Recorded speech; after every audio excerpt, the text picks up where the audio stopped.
જૈન મિત્રો, હું છું બીજલભાઈ. મારી યુટ્યુબ ચેનલ બીજલભાઈ ગુજરાતી બ્લોગમાં તમારું સ્વાગત છે. આપણે આવી ગયા છીએ ચલાળા દાન બાપુની જગ્યા. એ વિસ્તાર જે આપણે વિડીયો બનાવીશું તમને જાણવા મળશે અંદર શું છે. અતિ પ્રાચીન વસ્તુઓ છે અને તમને મજા આવશે. અને અહીંનું સ્થળ જે છે બહુ જાણીતું છે ને જીવનમાં ઉતારા જેવી વાતો છે. બાપુ આપણી જોડે છે, જાણીશું માણીશું ને બહુ મજા આવે એવું સ્થળ છે. શાયદ તમને ખબર નહીં હોય એવી વસ્તુઓ અને એવો અદ્ભુત ઇતિહાસ અહીંયા જોડાયેલો છે. તો સિદ્ધરાજભાઈ આપણી જોડે છે, અહીંના વાકુફ માણસ છે, એટલે આપણને ઝીણવટથી બતાવ્યું છે. હું બહારથી આવું છું એટલે આપણને ખબર ઓછી હોય ને આવી ગયા છીએ આપણે પ્રાંગણમાં. અને અતિ જેને કહેવાય ભાઈ સુંદર અને પવિત્ર સ્થળ. અહીં ઘણી બધી વસ્તુઓ સંભારણા રૂપ છે. તો આપણી જોડે સિદ્ધરાજભાઈ છે.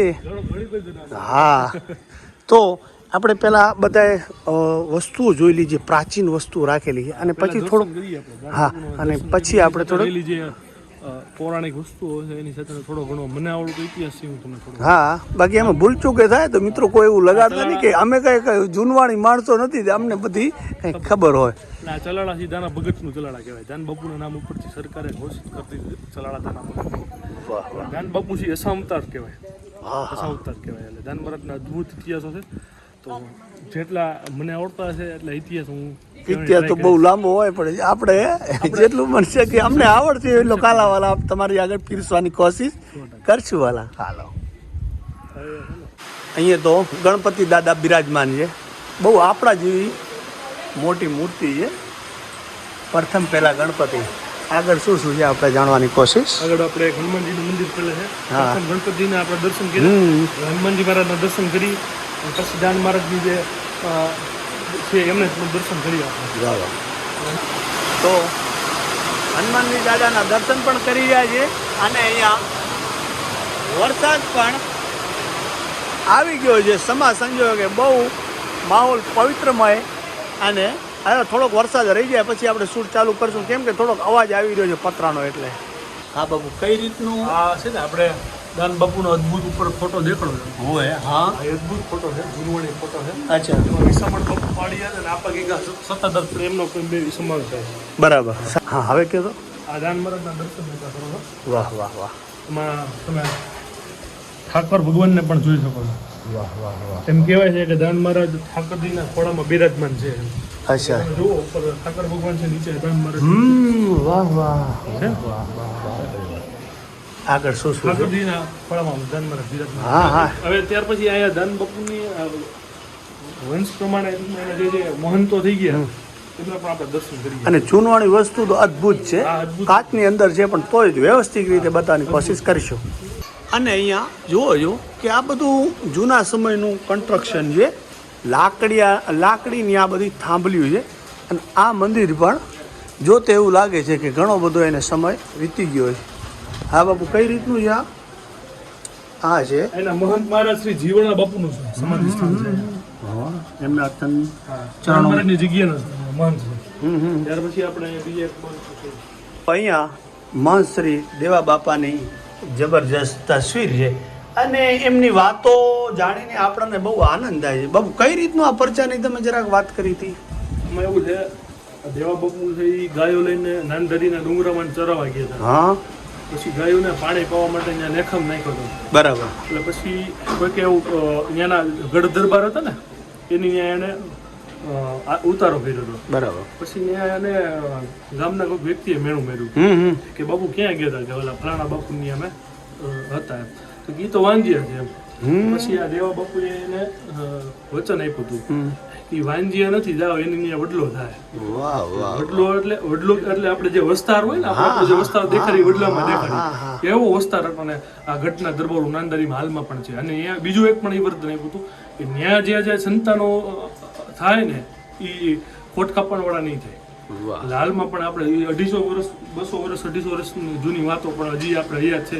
અહીંયા હાલમાં ગઢના ભાયાતો ત્યાં હાજર છે. હજી સુધી ખોટ કાપણ વાળું કોઈ સંતાન ત્યાં નથી આવ્યું. સંતોના ભાંખેલા કોઈ દી ભોય ન પડે. અને સંતાન તો દેશું, પણ પરંપરાએ તમારે કોઈ સંતાનમાં ખોટ નહીં હોય.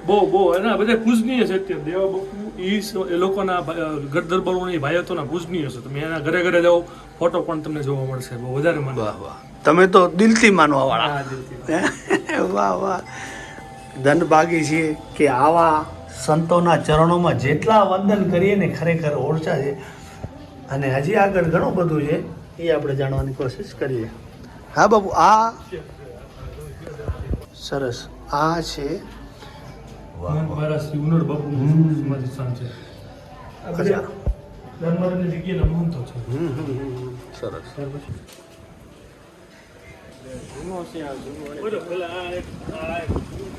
નહીં, જૂનામાં નહીં ઇન્ટરેસ્ટ લે લોકો, નહીં લે ઇન્ટરેસ્ટ.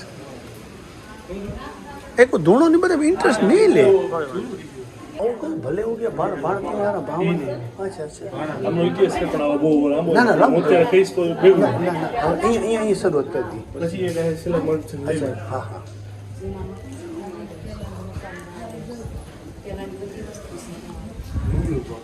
છેલ્લા મહંત. ના, ના. છેલ્લા મહંત ન કહેવાય પણ એ ખરી ગતિ. આની પછી હા હા. હવે અત્યારે શું કરશો તો? હવે આ લઈ લો એક. ચાલુ છે? ના, હા, ચાલુ છે. હા બાબુ, અત્યારે અહીંયા કોણ કોણ અત્યારે અહીંયા? હાલમાં મહંત હલકુ બાપુ છે અત્યારે. વાહ વાહ વાહ, એમનું બહુ મોટું નામ છે, એમ સાંભળ્યું. વાહ બહુ વાહ. જ્ઞાની છે. હા, એમના ચરણોમાં પણ હજાર હજાર વંદન છે અમારા.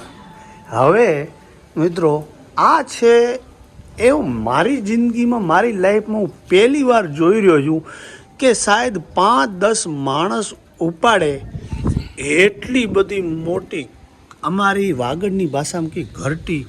અને આ જે કંઈ લાકડું પડ્યું છે ને, એની અદ્ભુત કહાની છે.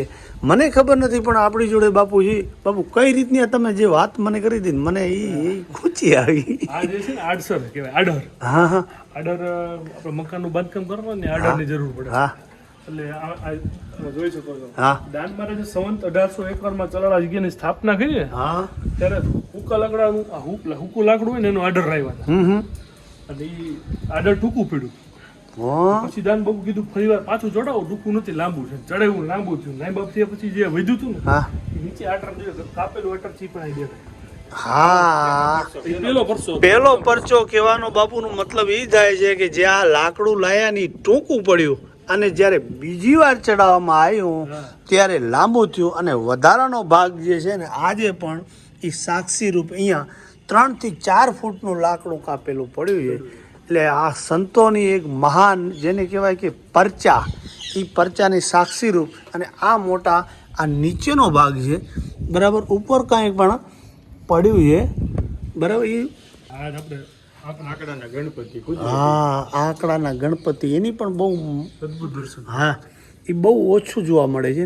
આ છે ઘંટીનું ઉપરનું પણ હજી ઘણું. અને બાબુ આ તો અદ્ભુત, તમે શું કીધું મને આનું? ઈ વસ્તુ ઈ છે કે ઈ સમયમાં દાન મહારાજના સમયમાં છે ને, હા ઈ આપણે જે રસોડું કહેવાય ને, અત્યારે રસોડું કે ત્યારે ભંડાર કહેતા.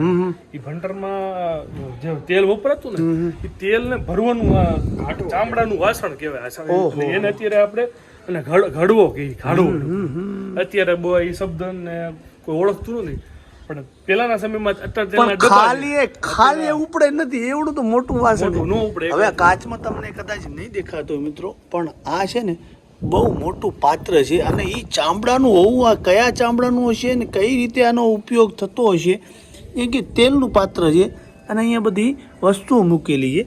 તો હવે મારી પાછળ જે બગીઓ ને, ઘણી બધી પ્રાચીન સિક્કાઓ ને ઘણું બધું અહીંયા જેને કહેવાય આપણો જૂની વસ્તુઓ મૂકેલી છે, એ હું બીજા પાર્ટમાં બતાવીશ. કેમ કે વિડીયો થઈ જાય છે બહુ લાંબો, તો એ જરૂરથી તમે નિહાળજો. બહુ એને ઝીણવટથી અમે તમને બતાવવાની કોશિશ કરીશું, બરાબર? તો અહીંયા આપણે બીજું અહીંયા શું છે? બધું ગંગાજળીઓ કૂવો ને? અહીંયા ગંગાજળીય કૂવો છે. હા ઈ દાન બાપુ એ ગંગાજીને ઉત્પન્ન કર્યા હતા. હા એમાં અત્યારે જે કૂવો છે ને, એ ગંગાજળીય કૂવો કહેવાય છે. અને કૂવાની અંદર ગંગાજીને પ્રગટ કર્યા. ઈ પણ અત્યારે હાલમાં જી દહેજમાં એવા દાખલાઓ આપણે જોઈએ છે કે કોઈને ચામડીનો રોગ છે, કોઈ અન્ય કોઈ રોગ હોય ને, એ જે એ પાણી અહીંથી થોડુંક પણ ભરીને લઈ જાય અને એના લગાડે અથવા એનાથી કોઈ નાય ને, એવા બધા રોગો નાબૂદ થઈ જાય હાલી તક. એવા બધા ઉજળા ઇતિહાસો છે. વાહ વાહ. એ પણ બીજા પાર્ટમાં બતાવ્યું, કેમ કે એક વિડીયો થઈ ગયો છે બહુ લાંબો, તો અત્યારે આ વિડીયોને આપશું આપણે એન્ડ. જય હિન્દ.